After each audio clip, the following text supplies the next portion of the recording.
ಈ ಆಧುನಿಕ ಯುಗದಲ್ಲಿ ಪ್ರತಿ ಮನೆಯಲ್ಲೂ ಫ್ರಿಡ್ಜ್ ಅತ್ಯಗತ್ಯ. ಇದು ನಮ್ಮ ಆಹಾರವನ್ನ ತಂಪಾಗಿ ಇಡುತ್ತೆ ಮತ್ತು ಹೆಚ್ಚು ಕಾಲ ಹಾಳಾಗದಂತೆ ತಡೆಯುತ್ತೆ. ಇದನ್ನ ಹೆಚ್ಚಾಗಿ ಬೇಸಿಗೆಯ ಋತುವಿನಲ್ಲಿ ಬಳಸಲಾಗುತ್ತೆ. ಹಾಲು, ತರಕಾರಿ, ಹಣ್ಣುಗಳು, ಪಾನೀಯ, ಮಾಂಸದಂತ ಪದಾರ್ಥಗಳು ಬಿಸಿ ವಾತಾವರಣದಲ್ಲಿ ಬೇಗನೆ ಹಾಳಾಗುತ್ತೆ. ನೀವು ಅವುಗಳನ್ನ ಫ್ರಿಡ್ಜ್ನಲ್ಲಿಟ್ಟರೆ ಅವು ಕೆಡದೆ ಹೆಚ್ಚು ಕಾಲ ತಾಜಾವಾಗಿರುತ್ತೆ. ಆದಾಗ್ಯೂ ಅನೇಕ ಜನ ಅಡುಗೆ ಮನೆಯಲ್ಲಿ ರೆಫ್ರಿಜರೇಟರ್ ಸುತ್ತ ಅನೇಕ ವಸ್ತುಗಳನ್ನು ಇಡುತ್ತಾರೆ. ಆದರೆ ಈ ವಸ್ತುಗಳು ರೆಫ್ರಿಜರೇಟರ್ಗೆ ಹಾನಿ ಮಾಡಬಹುದು. ಅದಲ್ಲದೆ ರೆಫ್ರಿಜರೇಟರ್ ಸ್ಫೋಟಗೊಳ್ಳುವ ಸಾಧ್ಯತೆ ಹೆಚ್ಚು. ಆದ್ದರಿಂದ ಈ ವಸ್ತುಗಳನ್ನ ಎಂದಿಗೂ ರೆಫ್ರಿಜರೇಟರ್ ಬಳಿ ಇಡಬೇಡಿ.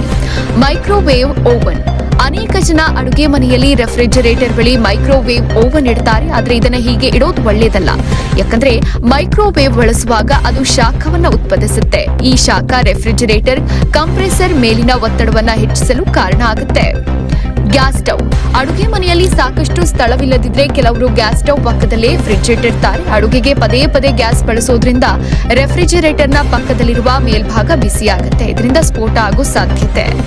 ಪ್ಲಾಸ್ಟಿಕ್ ಪಾತ್ರೆಗಳು. ಪ್ಲಾಸ್ಟಿಕ್ ಪಾತ್ರೆಗಳನ್ನ ರೆಫ್ರಿಜರೇಟರ್ ಪಕ್ಕದಲ್ಲಿ ಅಥವಾ ಮೇಲೆ ಇಡಬಾರದು. ಇವು ರೆಫ್ರಿಜರೇಟರ್ನ ವಾತಾವರಣವನ್ನ ನಿರ್ಬಂಧ ಮಾಡುತ್ತೆ. ಇದು ರೆಫ್ರಿಜರೇಟರ್ ಬಿಸಿ ಆಗೋಕೆ ಪ್ರಾರಂಭ ಮಾಡುತ್ತೆ. ಅಲ್ಲದೆ ಅದು ಸರಿಯಾಗಿ ಕೆಲಸ ಕೂಡ ಮಾಡುವುದಿಲ್ಲ. ರೆಫ್ರಿಜರೇಟರ್ ಹಿಂಭಾಗವನ್ನ ಯಾವುದೇ ವಸ್ತುಗಳಿಂದ ದೂರ ಇಡಿ. ಎಲೆಕ್ಟ್ರಾನಿಕ್ ಗೆಜೆಟ್ಗಳು, ಕಸದ ಬುಟ್ಟಿ, ಹೀಗೆ ಇತರೆ ಪ್ಲಾಸ್ಟಿಕ್ ರೀತಿಯ ವಸ್ತುಗಳನ್ನ ರೆಫ್ರಿಜರೇಟರ್ ಪಕ್ಕದಲ್ಲಿ ಇಡೋದನ್ನ ಕಮ್ಮಿ ಮಾಡಿ. ಮತ್ತಷ್ಟು ಸುದ್ದಿಗಳಿಗಾಗಿ ನೋಡ್ತಾ ಇರಿ ಪಬ್ಲಿಕ್ ನ್ಯೂಸ್ 24x7. ಇದು ಸತ್ಯದ ಧ್ವನಿ.